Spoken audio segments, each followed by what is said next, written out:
जय हिंद दोस्तों लेकर के आ गए हैं आपके लिए पर्यावरण के बहुत ही महत्वपूर्ण 50 प्रश्न, जो कि आप समझ लें कि टॉप 50 हैं। हम छांट करके पूरा लाए हैं। एक एक प्रश्न यहाँ पर जो टाइप किया गया है बहुत ही छटा हुआ प्रश्न है, इसलिए मेरा निवेदन है वीडियो को पूरा देखिएगा, एक एक प्रश्न को तुरंत याद कर लीजिएगा। दोस्तों ऐसे वीडियो निरंतर हम अपने यूट्यूब चैनल टॉप 50 स्टडी के माध्यम से ला रहे हैं, जिसको आपने सब्सक्राइब तो करके आप हमसे जुड़ ही गए होंगे। आगे भी ऐसे वीडियो मिलते रहेंगे और पिछले वीडियो मिलते रहें तो चैनल को सब्सक्राइब भी कर लिया होगा। और प्ले लिस्ट में जाकर के आप पर्यावरण की प्ले लिस्ट में जाएंगे और पिछले वीडियो देख सकते हैं। तो चलिए शुरुआत करते हैं। कमेंट बॉक्स खोल लीजिए, आप भी उत्तर बताने के लिए तैयार रहिए, कम समय में हमें पढ़ना है। प्रकाश ऊर्जा के भोजन में बदलने की क्रिया क्या कहलाती? कई बार पूछा गया प्रश्न है, वेरी वेरी IMP।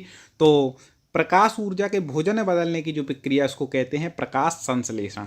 ठीक है, प्रकाश संश्लेषण क्रिया उसको कहते हैं। ठीक है, आगे बढ़ जाते हैं। उस देश का नाम बताइए जो कार्बन का उत्सर्जन करने में दुनिया का सबसे बड़ा देश बन गया है। उस देश का नाम बताना जो कार्बन का उत्सर्जन करने में दुनिया का सबसे बड़ा देश बन गया है। तो आपको बता दें कि कार्बन का उत्सर्जन करने सबसे बड़ा देश बन गया है चीन। ठीक है, आगे देखते हैं। विश्व का अधिकतम समाचार पत्र कागज कहाँ से प्राप्त होता है? ठीक है, कहाँ से प्राप्त होता है, किन वनों से प्राप्त होता है? विश्व का अधिकतम समाचार कागज पत्र तो आपको बता दें वह होता है, हाँ बिल्कुल सही आप पहचान रहे हैं, पर्णपाती वन। डेली हमारी ये क्लास आपको मिलती है इस चैनल के माध्यम से, तो आप पूरी क्लासें पढ़ने हैं तो यूट्यूब पे आप सीधा भी यदि टॉप 50 स्टडी लिख देंगे तो क्रम से हमारे वीडियो आपको मिल जाएंगे। भारतीय वनस्पति सर्वेक्षण का मुख्यालय कहाँ स्थित है? भारतीय वनस्पति सर्वेक्षण का मुख्यालय आपको बताना है, जल्दी से बता दीजिए। मुंबई, पुणे या फिर हैदराबाद या कोलकाता? तो आपको बता दें कि यह जो इसका जो सही उत्तर हो जाएगा वह है कोलकाता में। आगे देखें। ओजोन परत के क्षरण में क्लोरोफ्लोरोकार्बन का मुख्य स्रोत क्या है? कई बार पूछा गया प्रश्न है, वेरी वेरी IMP। जिसको वेरी IMP बोले उसको तुरंत रट लेना। तो आपको बता दें कि ओजोन परत में क्षरण में जो क्लोरोफ्लोरोकार्बन का मुख्य कारण है वह है रेफ्रिजरेटर। ठीक है, इस कारण से सबसे ज़्यादा क्लोरोफ्लोरोकार्बन निकलती है, ओजोन परत में छिद्र हो रहा है, तो रेफ्रिजरेटर है। आगे देखें। गृह मानक किससे संबंधित है? तो यह जो मानक है वह किसका मानक है? तो आपको बता दें यह है पर्यावरण मानक। ठीक है, आप उत्तर लिखने के लिए आप समझ लें ABCD, तो आप ऐसे बताते जाएं। ठीक है, उसमें भले ही नहीं दिया है, आप 4 क्वेश्चन क्रम से हैं तो ऑप्शन आप बताते जाइए। अगला है क्लार्क बी बेबिन पुरस्कार किससे संबंधित है? ठीक है, तो आपको बता दें यह है वन्य जीव सुरक्षा से संबंधित पुरस्कार है। आगे, भारत का सबसे पुराना NGO आधारित संरक्षण अनुसंधान कौन है? सबसे पुराना आपको बताना है NGO आधारित संरक्षण संस्थान। तो आपको बता दें कि इसका जो सही उत्तर हो जाएगा वह ये तो है नहीं। आगे वाले देखते हैं ऑप्शन। पक्षी विज्ञान ये भी नहीं, हाँ ए है बॉम्बे नेचुरल हिस्ट्री सोसाइटी। ठीक है, BNHS मुंबई। आगे देखते हैं। कावेरी जल का बंटवारा किन राज्यों के बीच होता है? महत्वपूर्ण प्रश्न है। कावेरी जल का बंटवारा किन किन के मध्य में होता है? तो आपको बता दें यह होता है तमिलनाडु और आंध्र प्रदेश के बीच में। ठीक है, तमिलनाडु और आंध्र प्रदेश के बीच में होता है। वर्तमान में पृथ्वी के स्थल भाग पर वनों का फैलाव कितना हो चुका है? कितने % वन हैं भैया पृथ्वी के भाग पर? तो बिल्कुल सही आप पहचान रहे हैं, 30% इसका उत्तर ठीक हो जाएगा। कितना हो चुका है? 30%। आगे देखते हैं। अगला है अधिक वर्षा होने से होने वाली प्राकृतिक आपदा को क्या कहते हैं? सबको पता है, अधिक वर्षा होगी तो क्या आ जाती है? बाढ़ आ जाती है। आगे है निम्न में से वनीकरण किसकी प्रक्रिया है? वनीकरण किसकी प्रक्रिया है? तो आपको बता दें 4 ऑप्शन में से इसका उत्तर हो जाएगा सही, अधिक वृक्षारोपण की प्रक्रिया है वनीकरण। निम्नलिखित तथ्यों में से कौन सा स्थल मंडल में सबसे बड़ा घटक है? स्थल मंडल का सबसे बड़ा घटक इन 4 तत्वों में से कौन सा है? तो आपको बता दें वह है सिलिकॉन। ठीक है, सिलिकॉन। आगे देखें, परम्बिकुलम वन्यजीव अभ्यारण्य किस प्रदेश में? अभ्यारण्य से संबंधित 2 प्रश्न आते हैं दोस्तों, रट लेना है सारे अभ्यारण्यों को। आपको विस्तार से हमारी क्लासें पढ़नी है तो आप हमारे चैनल की प्लेलिस्ट में जाके जरूर देखें, पर्यावरण वाली प्लेलिस्ट में। तो परम्बिकुलम वन्यजीव अभ्यारण्य आपको बता दें कि यह है केरल में। आगे देखते हैं, निम्नलिखित क्षेत्रों में पानी कहाँ पर गैस, तरल और ठोस के रूप में उपलब्ध है? तो इसका जो उत्तर हो जाएगा वह हो जाएगा हाइड्रोस्फीयर में। ठीक है, आगे देख लेते हैं, भारत में वन्यजीव संरक्षण अधिनियम कब लागू हुआ? कई बार पूछा गया प्रश्न है, वेरी वेरी IMP। तो भारत में जो वन्यजीव संरक्षण अधिनियम है वह हुआ था 1972 में। ठीक है, आगे देखें, पृथ्वी दिवस, वेरी वेरी IMP प्रश्न है, पृथ्वी दिवस कब मनाया जाता है? जल्दी से बता दें, पृथ्वी दिवस कब मनाया जाता है? तो दोस्तों आपको बता दें, पृथ्वी दिवस मनाया जाता है 22 अप्रैल को। कब? 22 अप्रैल।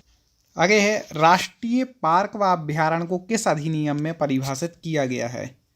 तो उसको परिभाषित किया गया है वन्य जीव एवं संरक्षण अधिनियम में। ठीक है, आगे देखें, मृदा की ऊपरी सतह को किसके लिए भोज्य क्षेत्र मानते हैं? मृदा की जो ऊपरी सतह है वह किसके लिए भोज्य क्षेत्र मानी जाती है? तो वह मानी जाती है जंतु के लिए। आगे है, उपजाऊ जमीन की ऊपरी सतह के बह जाने को क्या कहते हैं? उपजाऊ जमीन की जब ऊपरी सतह बह जाती है तो उसको क्या कहा जाता है? तो उपजाऊ जमीन की जब ऊपरी सतह बह जाती है तो उसको कहा जाता है मिट्टी का कटाव। वायुमंडल में दैनिक मौसम परिवर्तन निम्नलिखित में से किस कारण से होता है? कौन सा कारण है कि दैनिक मौसम परिवर्तन, मौसमी जो परिवर्तन होता है वायुमंडल में, तो वह होता है क्षोभ मंडल के कारण। क्षोभ मंडल में होता है, ठीक है, क्षोभ मंडल के कारण। आगे देख लेते हैं दोस्तों, बहुत महत्वपूर्ण प्रश्न है, वेरी वेरी IMP हैं ये। वह नदी कौन सी है जिसका प्रयोग भारत में अंतर्देशीय जलमार्ग के रूप में किया जाता है? अंतर्देशीय जलमार्ग के रूप में किस नदी का प्रयोग किया जाता है? तो आपको बता दें, अंतर्देशीय जलमार्ग के रूप में होता है गंगा नदी का। किसका? गंगा का। दक्षिण अमेरिका महाद्वीप का सर्वोच्च शिखर कौन सा है? दक्षिण अमेरिका महाद्वीप का सर्वोच्च शिखर आपको बताना है तो आपको बता दें कि वह है माउंट एकांगुआ। कौन सा है? माउंट एकांकागुआ, ये है। आगे देखें, पर्यावरण शब्द कहाँ से लिया गया है? कई बार पूछा गया किस भाषा का शब्द है पर्यावरण, कहाँ से लिया गया? तो फ्रेंच का। ठीक है, फ्रेंच। पर्यावरण संरक्षण आंदोलन में सहायक पुस्तक साइलेंट स्प्रिंग के लेखक कौन है? ठीक है, पर्यावरण संरक्षण आंदोलन में सहायक पुस्तक है साइलेंट स्प्रिंग। इसके लेखक कौन है? आपको लेखक का नाम बताना है तो जल्दी से कमेंट कर दें दोस्तों। हाँ, बिल्कुल सही पहचान रहे हैं, रसेल कार्सन। कौन है? Russell Carson. आगे बढ़ते हैं, लाइक ना किया हो तो तुरंत कर दीजिएगा दोस्तों वीडियो को लाइक एक बार। अंतर्राष्ट्रीय तिथि रेखा का निर्धारण किस वर्ष किया गया था? अंतर्राष्ट्रीय तिथि रेखा जो थी इसका निर्धारण किया गया 1884 में। आगे देखते हैं, सजीव तथा वातावरण के मध्य परस्पर क्रिया का अध्ययन क्या कहलाता है? सजीव और वातावरण के मध्य में जो परस्पर क्रिया का अवलंबन है उसको क्या कहते हैं? तो उसको कहते हैं इकोलॉजी। भारत में वन्यजीव संरक्षण अधिनियम कब लागू हुआ? ये शायद रिपीट हो गया है तो आपको पता ही होगा कि 1972 में। आगे बढ़ते हैं, अम्लीय वर्षा ऐतिहासिक इमारतों का नुकसान करती है। इनमें से कौन सी ऐसी प्रतिक्रिया का अंतिम उत्पाद है? तो यहाँ पर 2 ए दिए, कार्बन डाइऑक्साइड, जिप्सम। तो इसी में से इसका उत्तर है जिप्सम है। ठीक है, आगे, केंद्रीय प्रदूषण नियंत्रण बोर्ड द्वारा आवासीय क्षेत्रों में अधिकतम ध्वनि सीमा कितनी हो सकती है? जल्दी से बता दीजिए। अधिकतम ध्वनि की सीमा कई बार पूछा गया प्रश्न है, तो इसकी है 55 डेसिबल, इससे ज़्यादा नहीं होनी चाहिए। निम्नलिखित में से किसे प्राकृतिक सुरक्षा का वाल्व कहा जाता है? प्राकृतिक सुरक्षा का वाल्व किसको कहा जाता है? कई बार पूछा गया, रटा होना चाहिए बिल्कुल। ज्वालामुखी को कहा जाता है प्राकृतिक सुरक्षा का वाल्व। भूपृष्ठ के नीचे मृदा एवं चट्टानों में संग्रहित जल को क्या कहते हैं? तो भूपृष्ठ के पीछे नीचे जो मृदा एवं चट्टानों का संग्रहित जल है उसको कहा जाता है भूजल। ठीक है। एक देशांतर से दूसरे देशांतर के बीच कितना समयांतराल होता है? एक देशांतर से दूसरे देशांतर के बीच में कितना समयांतराल होता है? पहला ऑप्शन दिया है 4 मिनट। क्या यही सही उत्तर है? हाँ बिल्कुल सही है, यही है। कितना मिनट होता है? 4 मिनट। आगे अगला है, विश्व का पहला ओजोन परत संरक्षण के लिए सम्मेलन कहाँ हुआ? ओजोन परत संरक्षण के लिए सम्मेलन विश्व में सबसे पहले कहाँ हुआ था? इसका आपको उत्तर बताना है। बिल्कुल सही पहचान रहे हैं दोस्तों। कहाँ हुआ था? वियना में। कहाँ? वियना। आगे देखें, किस राज्य में भूस्खलन की संभावना सबसे अधिक रहती है? ये 4 राज्य दिए हैं, इसमें सबसे ज़्यादा भूस्खलन की संभावना इसमें से कहाँ? राजस्थान में तो होगा नहीं भैया, तो रेगिस्तान है। आंध्र प्रदेश, उत्तराखंड इनमें है नहीं, तो आपको पता है उत्तराखंड में रहेगी। उत्तराखंड में क्या है? पर्वतीय इलाका है, ज़्यादा भूस्खलन की यहाँ पर संभावना उत्तराखंड में रहती है। भारत में वन्यजीव संरक्षण अधिनियम, ये शायद रिपीट हो गया है, 1972। आगे बढ़ जाते हैं, हो जाता है कई बार। वन्यजीव संरक्षण अधिनियम के जरिए भारत में खेती और रोपण से निम्नलिखित पौधों में से कौन सा निषिद्ध किया गया है? ठीक है, कौन सा पौधे को निषिद्ध कर दिया है वन्यजीव संरक्षण के अधिनियम के अंतर्गत?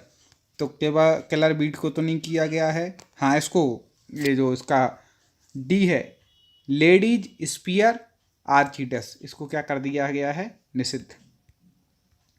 कुनो पालपुर वन्यजीव अभ्यारण्य किस प्रदेश में है? कुनो पालपुर अभ्यारण्य किस प्रदेश में? तो आपको बता दें, यह है मध्य प्रदेश में। कहाँ पर है? मध्य प्रदेश में, याद रखिएगा। अगला है, पारिस्थितिकी संतुलन बनाए रखने के लिए भारत में वन क्षेत्र कितने अनुपात में होना चाहिए? यदि पारिस्थितिकी संतुलन बनाना है तो भारत में वन क्षेत्र कितने अनुपात में होना चाहिए? तो 33.3 अनुपात में होना चाहिए। ग्रामीण क्षेत्रों में किस वैकल्पिक ऊर्जा के विकास की संभावना अधिक है? किस वैकल्पिक ऊर्जा के विकास की संभावना सबसे ज़्यादा है? ग्रामीण क्षेत्रों में पूछा गया है दोस्तों, तो आपको बता दें कि बायोगैस की ज़्यादा है। आगे देखें, कौन सा जंतु खाद्य श्रृंखला में प्रथम श्रेणी का उपभोक्ता है? दोस्तों मेरा निवेदन है कि वीडियो को लाइक और शेयर जरूर करना। आप आगे कम से कम 3 मित्रों को हमारे चैनल से जोड़ेंगे तो अच्छा रहेगा, और भी मित्र सब साथ में मिलकर के अच्छी तैयारी करेंगे और आप अपनी शिक्षक भर्ती परीक्षा में टॉप नंबर ला करके पास करेंगे, एक अच्छे शिक्षक बनेंगे। इस लक्ष्य को लेकर के हम चल रहे हैं। कौन सा जंतु खाद्य श्रृंखला में प्रथम श्रेणी का उपभोक्ता है? तो इसका उत्तर हो जाएगा चूहा। ठीक है, प्रथम श्रेणी का उपभोक्ता कहलाता है। तालाब के पारिस्थितिक तंत्र की प्लवी वनस्पति का कौन सा उदाहरण है? जल्दी बता दिए। तालाब के पारिस्थितिक तंत्र की प्लवी वनस्पति के हाइड्रिला का उदाहरण है। आगे देखें, भारत की आधिकारिक विमान सेवा एयर इंडिया ने पहली उड़ान किस शहर में भरी थी? किस शहर में भरी हुई है एयर इंडिया ने सबसे पहली उड़ान? तो भरी थी लंदन में। दृष्टिहीनता नियंत्रण राष्ट्रीय कार्यक्रम भारत में वर्ष 2020 तक दृष्टिहीनता की संख्या कितने फीसदी करने का लक्ष्य रखा गया है? जल्दी से बता दीजिए, कितने फीसदी करने का लक्ष्य रखा गया है? तो वह है 0.3%। इसका उत्तर ठीक हो जाएगा 2020 तक। अध्यक्ष या यूपीएससी के सदस्य की सेवा की शर्तों को निर्धारित किया जाता है? किसके माध्यम से किया जाता है? तो आपको बता दें, अध्यक्ष या यूपीएससी के सदस्य की सेवा के शर्तों का निर्धारण भारत के माननीय राष्ट्रपति महोदय के माध्यम से किया जाता है। ज्ञान भारती रिजर्व किस प्रदेश में है? दोस्तों कई लोग बोले हैं सर हमें विस्तार से पढ़ना है, कोई दिक्कत नहीं, आप हमारे यूट्यूब चैनल टॉप 50 स्टडी की प्लेलिस्ट में जाइए, टेट पर्यावरण जहाँ पर जो प्लेलिस्ट है उसमें जाएंगे, उसमें आपको 25-30 वीडियो मिल जाएंगे, आपकी अच्छी तैयारी हो जाएगी पर्यावरण की, पर्यावरण अध्ययन, शिक्षण शास्त्र की भी, पर्यावरण के जो शिक्षण मुद्दे हैं, पेडागोजी, उसके भी वीडियो आपको मिल जाएंगे। ज्ञान भारती रिजर्व किस प्रदेश में है? तो आपको बता दें यह है गुजरात में। आगे देखते हैं, पृथ्वी सम्मेलन 1913 में तय हुआ एजेंडा 21 किससे संबंधित है? तो ये संबंधित है स्थिरता से। नागोया प्रोटोकॉल किससे संबंधित है? नागोया प्रोटोकॉल से संबंधित प्रश्न आ जाता है, यह किससे संबंधित रखता है? ये महत्वपूर्ण भी है, तो आपको बता दें नागोया जो प्रोटोकॉल है वह जैव विविधता से संबंधित है। ग्लोबल 200 क्या है? ग्लोबल 200 क्या है? महत्वपूर्ण है दोस्तों, इसको भी रटना है। वीडियो को लाइक और शेयर तो आप करेंगे ही, और अब तक तो आप हमसे जुड़ ही गए होंगे चैनल को सब्सक्राइब करके। तो चलिए आपको बता दें कि ग्लोबल जो 200 है वह है WWF द्वारा संरक्षण के लिए तय किए गए 200 इको रीजन की लिस्ट। ठीक है, WWF द्वारा जो संरक्षण के तय किए गए 200 इको रीजन है उनकी लिस्ट है। क्या है? ग्लोबल 200। इस प्रकार से आज हमने चर्चा की है दोस्तों। आगे और ऐसे ही महत्वपूर्ण प्रश्न आपके लिए लाएंगे, आप हमसे जुड़े रहिए। पिछले वीडियो आप जरूर देख लीजिए दोस्तों, हम डेली लगभग ऐसे वीडियो ला रहे हैं, कभी 60 प्रश्न लाते हैं, कभी 50 प्रश्न लाते हैं। ऐसे निरंतर एक क्रम जारी है और जारी रहेगा, आपकी परफेक्ट तैयारी कराई जाएगी। आप जुड़े रहें। जय हिंद।